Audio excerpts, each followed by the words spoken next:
start with audience because you always have to know who is this marketing for. Whatever kind of marketing it is, could be a video or blog post or a website page or social post. And the question is not only who is my audience, who is this for, but who exactly is this for?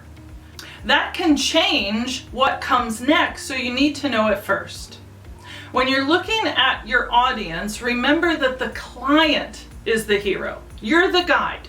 You're there to help them and see them through, but everything is crafted for them. Your marketing is not for you. Your website's not for you, your brand's not for you. It is for them.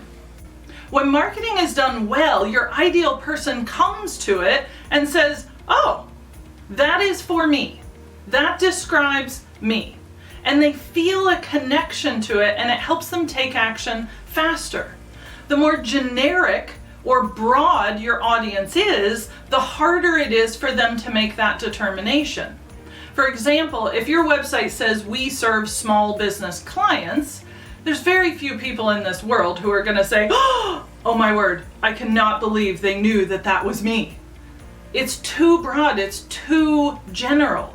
But when you say we serve female creative agency owners who have more than £1 million or dollars in sales, you have 20 to 30 people on your team, and you work with clients all over the world, that enables somebody to know exactly who it's for them.